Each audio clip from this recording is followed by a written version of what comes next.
पति पत्नी का जो रिश्ता होता है वाकई में भरोसे और विश्वास पर टिका होता है, लेकिन जब ये भरोसा और विश्वास टूटता है तो न जाने कितनी जिंदगियां बर्बाद हो जाती हैं। आज की घटना में कुछ ऐसा ही होता है। जब एक पति का अपने पत्नी के ऊपर और एक पत्नी का अपने पति के ऊपर से भरोसा टूटता है तो 5 लोगों की जिंदगियां पूरी तरीके से अंधकार में हो जाती हैं। एक व्यक्ति इस दुनिया से हमेशा के लिए चला जाता है। क्या है पूरी कहानी बताऊंगा, बस लास्ट तक बने रहो और देखते रहो। नमस्कार दोस्तों, मैं विजय शंकर पाल। इस वीडियो को लाइक करना, चैनल सब्सक्राइब करना। रोजाना शाम को 7 बजे हमारी एक नई वीडियो आती है, तो चैनल को सब्सक्राइब करके बेल आइकन को जरूर दबा लेना। आज की जो सच्ची घटना सुनाने जा रहा हूं यह है गुजरात प्रदेश में भरूच जिला लगता है। यहीं पर एक थाना है जमुसर। 30 जून 2023 को पर नाला के पास कुछ लोग गुजर रहे थे, तभी देखते हैं कि एक लाश पड़ी हुई है और उस लाश के शरीर पर एक भी कपड़े नहीं है, सिर्फ कपड़े के नाम पे उसके ऊपर एक पैंट था बस। अब लोग जैसे ही देखते हैं काफी लोग भीड़ इकट्ठा हो जाती है कि आखिर यहाँ पे लाश कैसे पड़ी हुई है। कुछ लोग पुलिस को फोन कर देते हैं, मौके पर पुलिस आ जाती है। जो जमुसर थाना की पुलिस होती है आती है और उस लाश को कस्टडी में ले लेती है। वहां पे जितने लोग होते हैं सभी से पूछताछ करती है कि आप लोग इस लाश को पहचान रहे हो या नहीं। सभी लोग बोलते हैं कि हमें नहीं पता है किसकी लाश है। पुलिस उसके पास से कुछ सोचती है कि कोई कार्ड आईडी मिल जाए जिससे पता हो जाए कि ये किसकी है, लेकिन कुछ भी सबूत नहीं मिलता है। पुलिस उस लाश को कस्टडी में ले लेती है और सब कुछ लिखने पढ़ने के बाद पोस्टमार्टम के लिए भेज देती है। और थोड़े ही टाइम बाद उसका पोस्टमार्टम का रिपोर्ट ही आ जाता है और उसमें यह स्पष्ट रूप से पता हो जाता है कि इसका मर्डर किया गया है, यानी इसे मारा गया है। इसका गला दबा करके इसकी हत्या की गई है। पुलिस अब पता करने की कोशिश करती है, वहां पे जितने भी थाने होते हैं सभी जगह पता करती है कि अगर कोई गुमशुदगी का रिपोर्ट हो तो सभी लोग बताएं सब थानों में, लेकिन कुछ भी पता नहीं चलता है। तभी धीरे धीरे 10 दिन बीत जाते हैं। गुजरात के बनासकांठा जिला में यहीं पर थाना पड़ता है थरास। यहीं पर एक गुमशुदगी दर्ज होती है। एक बूढ़ी औरत आती है और बोलती है मेरा बेटा गायब हो गया है, जिसका नाम होता है शंकर। वो बताती है कि मेरा बेटा जो मकान बनते हैं उनका ठेके लिया करता था, घर पे उनकी 3 बेटियां, उनकी पत्नी है। सब कुछ दर्ज कराने के बाद बताती है कि इसकी उम्र लगभग 37 साल है। पुलिस उसका गुमशुदगी दर्ज कर लेती है और पता करती है, तो पता चलता है कि वहां से 400 किलोमीटर दूर पे एक इसी शकल की एक व्यक्ति की लाश लगभग 10 दिन पहले मिली है। तो पुलिस पता करती है, संपर्क करती है, उस लाश को मंगवाती है।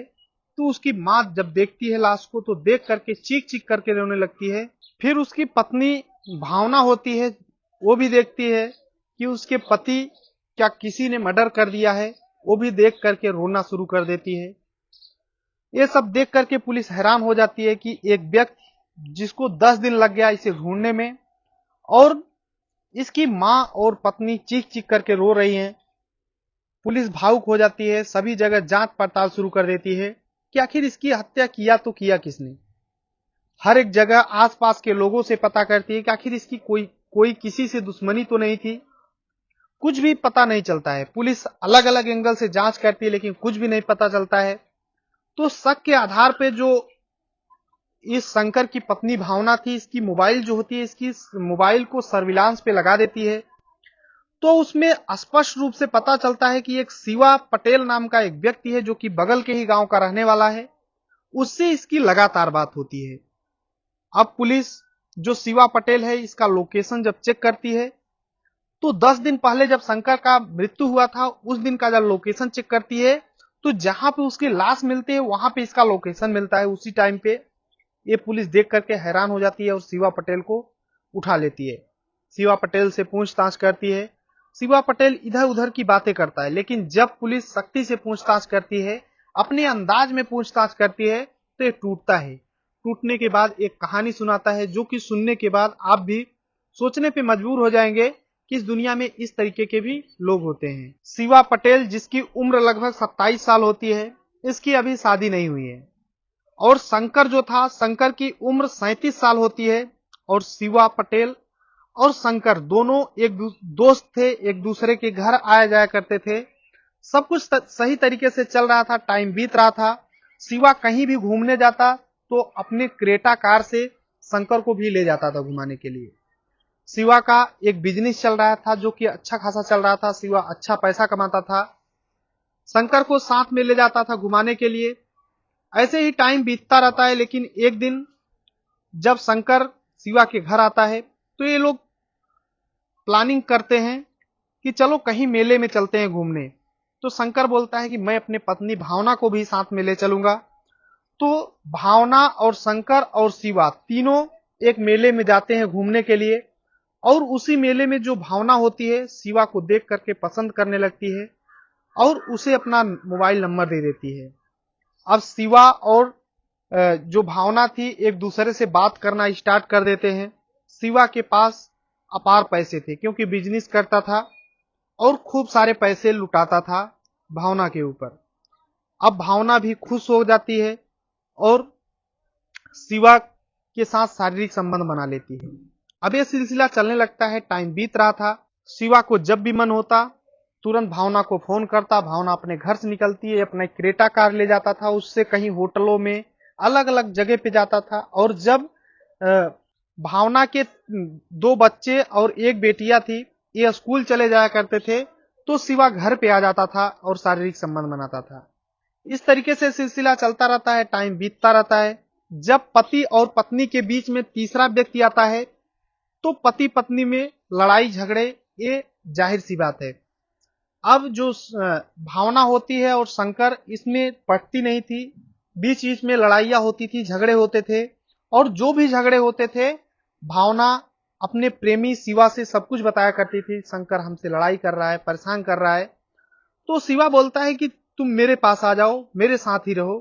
तो भावना बोलती है कि लोग क्या कहेंगे, मेरे बूढ़े माँ बाप हैं, सास ससुर हैं, जो उसके ससुर हैं उन्हें पालिश मार दिया है, पैरों से विकलांग हो चुके हैं, उनका सेवा कौन करेगा। ये सब जब शिवा सुनता है तो वो भी सोचता है सही बोल रही है, और टाइम ऐसे ही बीतता रहता है। और शंकर और भावना में अक्सर लड़ाइयां होती थी, और जब भावना शिवा से बताती थी तो शिवा भी बहुत ज्यादा प्यार करने लगा था भावना से। तो जब सुनता था कि शंकर भावना को मारा है तो वो गुस्से से लाल हो जाता था और बोलता था कि भावना तुम मेरे पास चली आओ। तो भावना बोलती है कि देखो ऐसे तो नहीं आ सकती, अगर शंकर नहीं रहेगा इस दुनिया में तो मैं आ सकती हूं, इससे किसी को इतराज भी नहीं होगा। तो ऐसा करो, मेरे पति शंकर को रास्ते से हटा दो।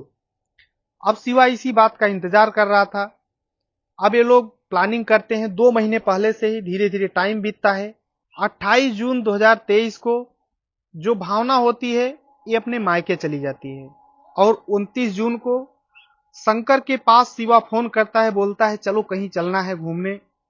और शंकर शिवा के साथ चल देता है और वो अपनी क्रेटा कार लाता है शिवा, और शंकर को बैठाता है गाड़ी में और लेकर घुमाता है कई जगह पे। उसके बाद शंकर को प्यास लग जाती है तो शिवा बोलता है मेरे बाटल में पानी है, लो पी लो। और उस बाटल में ऑलरेडी वो सोने नींद वाली दवा मिला रखा था, और जैसे ही पीता है उस पानी को वो गहरी नींद में हो जाता है।